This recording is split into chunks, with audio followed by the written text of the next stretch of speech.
So she did her residency and sports medicine shoulder fellowship at Duke. I can say without fear of bragging, last year, her year when she was a fellow, she won the Sports Medicine Association National Research Clinician Award for studies she did on shoulders. And she's a research director here at the Bassett Shoulder and Sports Medicine Institute. This is her in Haiti when they had the calamity that you're all familiar with a few years ago, taking care of some of the Haitian patients. So that'll be Dr. Whittstein will be up next.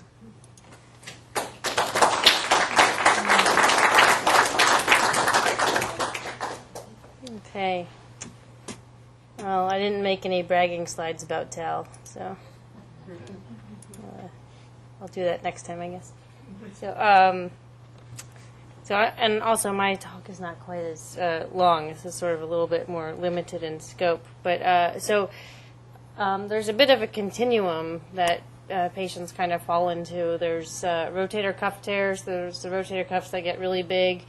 There's the rotator cuff tears that get so big that head kind of rides out of its normal position, and then the shoulder goes on to become arthritic with the big rotator cuff tear. And those are the people that, sort of start to head towards maybe needing that special type of replacement that we were hearing about before. And then there's a whole other subset of arthritis which has normally intact rotator cuffs. So I'll try to demystify or explain kind of what are the different types of arthritis and how do we treat them. So I'll give you a summary slide to start so you know where we're going to end, basically. But there are different types of shoulder replacements for different types of arthritis. We've got osteoarthritis, rheumatoid arthritis, some less common types, post-traumatic arthritis, and even post-stabilization arthritis. And then the other subset, which you heard a little bit about, that cuff tear arthropathy. Nobody can tell you must have your shoulder replaced. It's one of these things that's not so time sensitive. It's when it becomes a problem for your quality of life and you feel like you need to have that surgery done. Injections are a good option for almost all types of arthritis as far as something that can give you symptom relief when you're not ready to have that bigger procedure. And then we'll touch on that reverse total shoulder option for the patients with large irreparable cuff tears. This is my plan to explain to you guys. We'll do types of arthritis. What are the different presenting symptoms that patients may have with different types of arthritis? What are the treatment options? What are some of the frequently asked questions? So maybe I can give you some of those answers. And then if you have your shoulder replaced, what can you do? That's one of the frequently asked questions.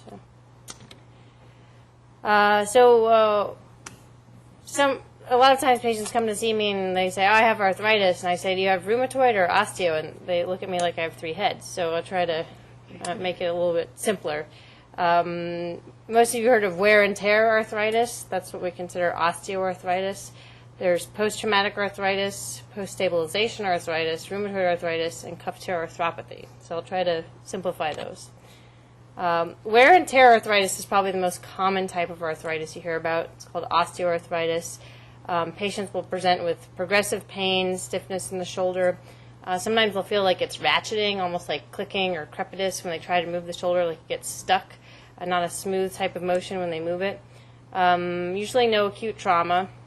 It's not an inherited type of arthritis. It's not a systemic inflammatory process. It's not something that necessarily affects all of your joints. It might be isolated to just one joint. Usually we see this as we get older, so this would be more common in patients over 60, but you do see it earlier. You might see early signs of arthritis in someone in their 40s or 50s. It's just, it's a little bit unpredictable in that age group. And this is, I have here up top a normal X-ray for you. So you see there's a nice smooth joint space, and there's actually a space there. There's no big bone spurs down here at the bottom of the humeral head. And this would be a shoulder with osteoarthritis. You can see there's really no space anymore. It's kind of bone on bone, socked in, ball and socket. There's a spur down here. Some people call it a goat's beard. It looks like it's like a real long spur on the bottom of the humeral head. And in osteoarthritis, unlike that one where we have the big rotator cuff tear, the humeral head isn't way up out of the socket. It's actually just kind of socked in there. And typically, with osteoarthritis, the rotator cuff is actually not torn, and some people think it's because it's actually protected from stress because the bones kind of being socked in with each other. Post-traumatic arthritis, you would probably know if you had some large trauma that went on to cause arthritis. Hopefully you'd remember it. But this guy, I think, actually is a patient of mine who had a blast injury to his shoulder. Had really a direct trauma to the shoulder. He's gone on to get a lot of arthritis in that shoulder. This view doesn't show it as well, but he does have a lot of narrowing of his shoulder joint. So this isn't because of wear and tear, it's because they had an acute trauma that injured the articular cartilage of the joint. Sometimes the bones will break and heal in a malaligned position, or sometimes they'll break and not completely heal. That's called a malunion or a non-union. And in that case, the actual humeral head would look more deformed, and that can be another type of post-traumatic arthritis, a fracture that just doesn't heal very well. But these patients will also present with limited painful range of motion, just from a different cause. And then post-stabilization arthritis is, again, something you would recognize that you had this cause of arthritis in your past. If you knew you had some of the older, outdated procedures for shoulder stability, if you decades ago had a problem with a dislocating shoulder and someone did something like a putty plat or something called a Magnuson stack type procedure, things where they kind of over-tightened the front of the shoulder, things that we don't do now to stabilize shoulders. And then subsequently over the years, decades later, the shoulder got tighter. You started noticing, again, that ratcheting type sensation. And you got some Xrays and it showed loss of joint space, like this joint here. And you get a bone spur down there on the bottom. And you can see here this person has some hardware from their procedure. This is what we call post-stabilization arthropathy. So the shoulder is just too tight and it went on to get some arthritis. And then rheumatoid arthritis is truly a systemic problem. This is a systemic inflammatory disease. So these people often have a lot of joints involved. You see deformity in the hands. They may have elbow arthritis, knee, hip, all sorts of joints can be involved. This is a systemic problem. It affects patients earlier than osteoarthritis. This might be something they have for most of their lifetime or diagnosed midlife. And this may be something that runs in the family more so than osteoarthritis. If you catch this early on, if someone's diagnosed with rheumatoid arthritis and you see some progression of degenerative changes in the shoulder, this is one disease that really can be mediated with some of the medicines that are specifically directed at that. So our rheumatologist friends can help us as far as slowing progression of degeneration of joints. And then Tal talked a bit about cuff tear arthropathy. Here's a picture. This is someone that all these little anchors are in there because at some point this person had a rotator cuff repair, and it didn't take or it didn't heal. Who knows? Maybe somebody got to it too late. But it's clearly not working here. You can see that ball has risen up out of the socket. And it's up there touching the acromion bone. So that's what we call a superior escape of the humeral head with rotator cuff deficiency. And so it doesn't look so arthritic there, but over years of using the shoulder with improper kinematics and improper contact of the articular surfaces, this is what it goes on to look like. So this is someone that's had rotator cuff deficiency for a long time, and this is what we call cuff tear arthropathy. The head is actually riding up against the wrong bones, right? It's articulating up there with the acromion. It's not centered in the socket, and there's bone spurs and basically no joint space. So that's a whole other ball of wax.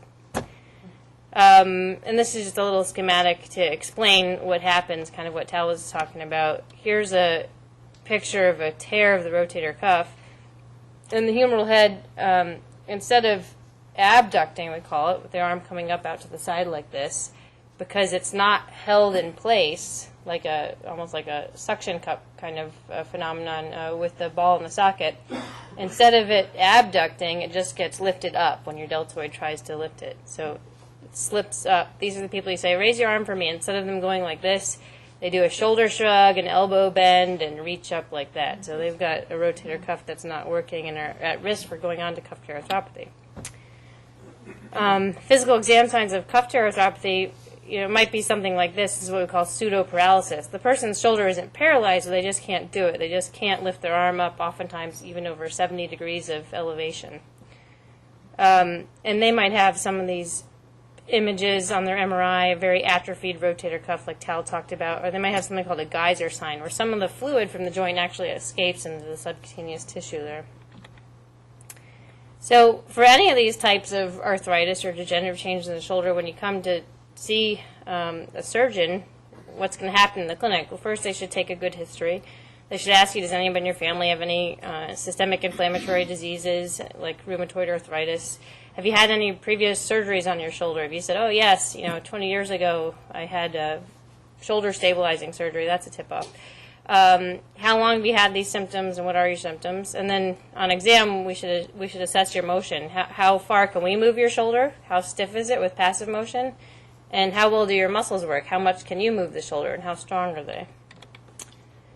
And you should get some X-rays on that visit if you don't have any yet. So X-rays will tell us a lot. It'll give us a good indication maybe of what type of arthritis you have or what potential treatment options there are for you.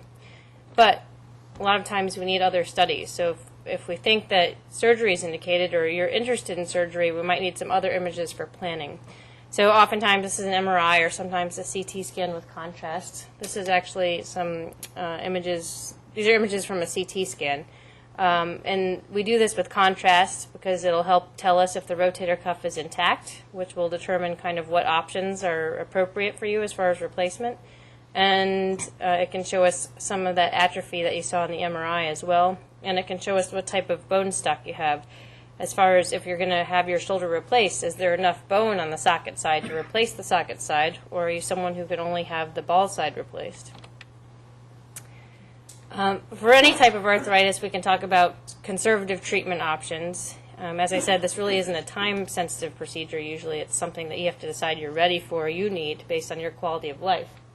So we can always try oral anti-inflammatories. We can try injections. The corticosteroid injections are helpful really for any type of arthritic change in the shoulder.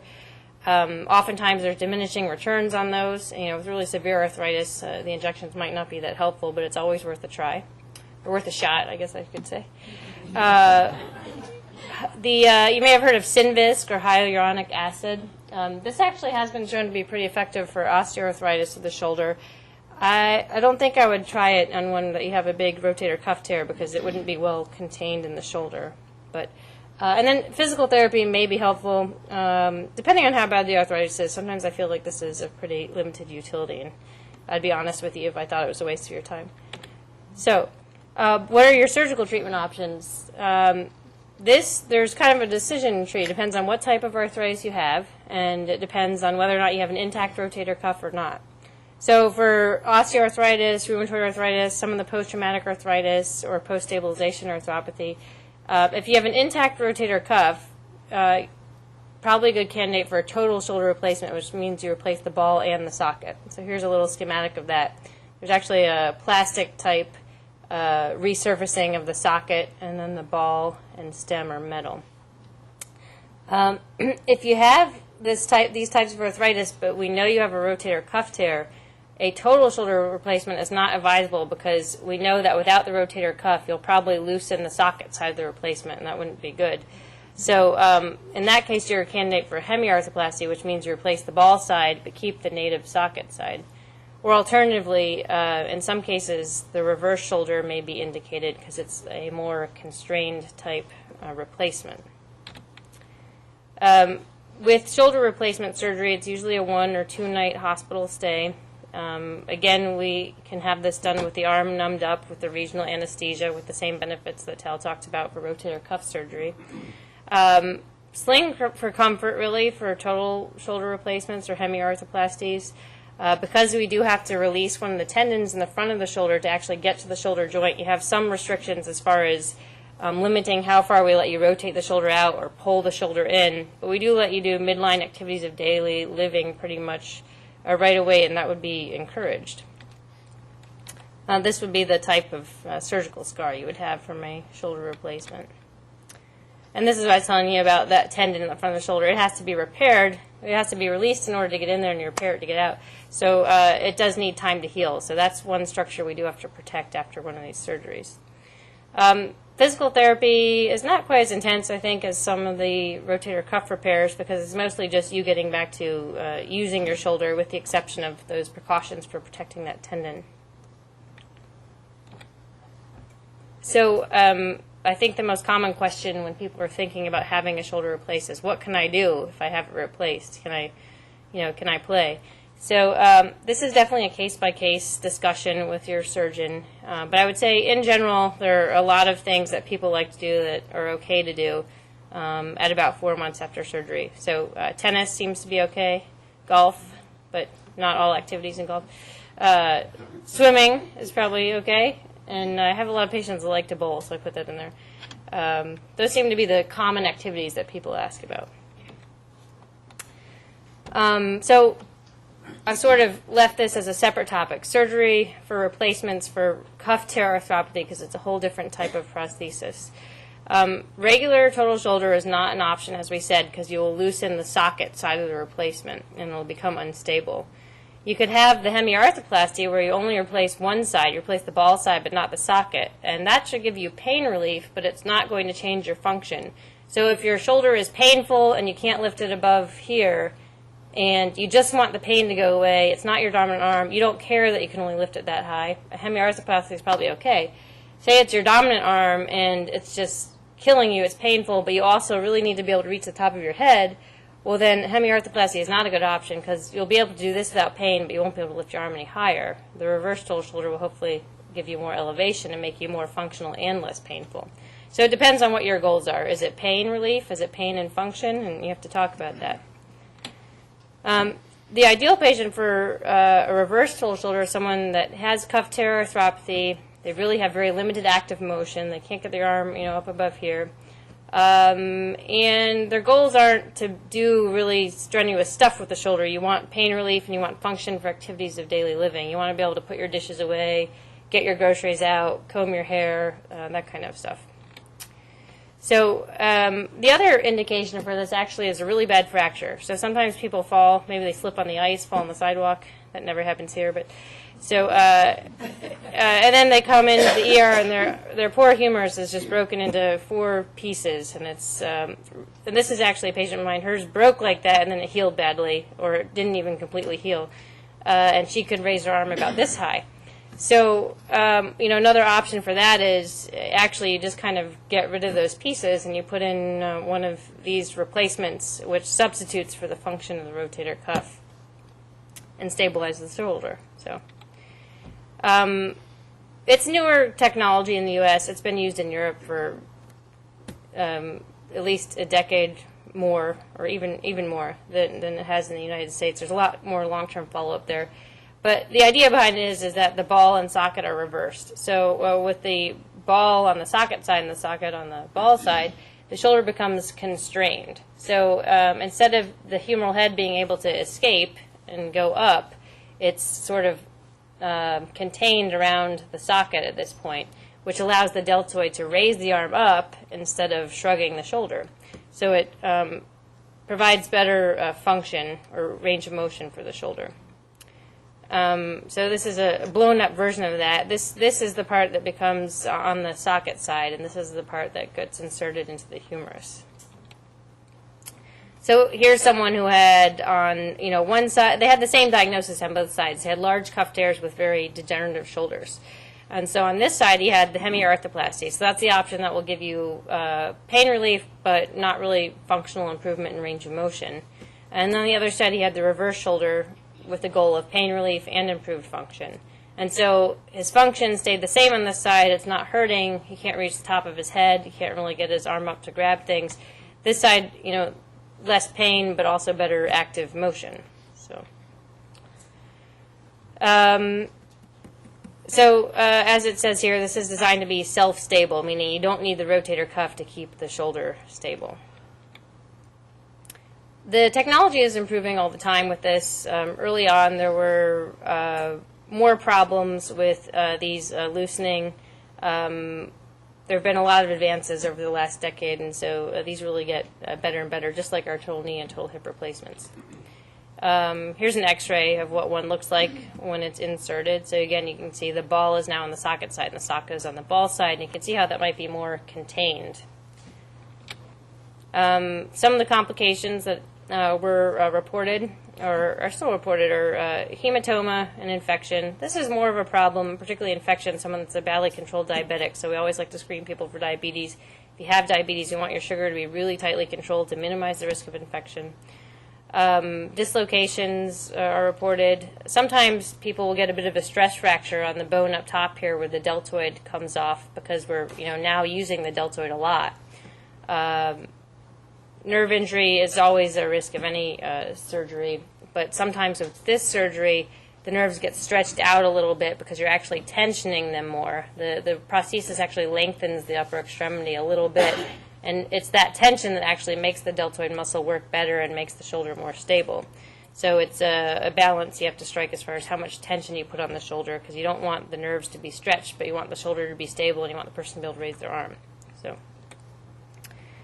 physical therapy is not as involved as it is, again, with the rotator cuff tear. This is more of a process of actually starting to use your shoulder that you probably haven't used for years if you have this diagnosis. Sling is used for the first few weeks. The main thing that physical therapy is helpful with is really reinforcing what are the precautions. With this type of prosthesis, we don't want you to reach behind the back and push yourself out of a chair with that arm, because that is the position that puts it at risk for coming out of place. And this is very complicated and scientific looking, so I just put it up here to impress you, and I have the English version here. But basically what all those slides show is that these are survivor curves. We're looking at survivorship analysis. How long do these last? It's like, if you know anyone that had a total hip or a total knee and they were supposed to have it, they needed it when they were only 50, and people said, oh, wait 10 years, it'll last you 20, we don't want you to have it too young. There's a lot of discussion like that about reverse total shoulders. People say, oh, really, you should wait until you're 70. And the reason why they say 70, that's sort of an arbitrary number, but we do know about survivorship at about 10 years. So at about 10 years, approximately 80% of them are still in place and working quite well. That number is probably getting better as the prostheses get better. But these graphs looked at, what percentage had good pain relief at 10 years, what percentage still had the same prosthesis in at 10 years, what percentage of patients had good function with the prosthesis at 10 years, and it's roughly about 80% for all those outcomes. So back to our summary. This is a summary for cuff tear arthropathy. The reverse shoulder is a promising addition for cuff tear arthropathy because it does improve pain and function. It's good for patients, ideally over 70. You don't need very intense physical therapy. It may be good for those really complex fractures. And there are complications, and we do know that they do deteriorate somewhat over time, so we should use it in the appropriate indications. And then back to our initial set of bullets. We talked about what are the different types of arthritis and the different replacement options for each of those types, the osteoarthritis, rheumatoid, traumatic, and post-stabilization. When should you have your shoulder replaced? No one can tell you it's time for you to have it replaced, or you have to have this replaced, or you need to wait 10 more years. It's really a matter of how much is your shoulder arthritis affecting your quality of life. Injections are a good option for pain relief if you want to hold off on having a replacement, and you can have those a few times a year. And then the reverse shoulder is a possibility for the cuff tear arthropathy. So.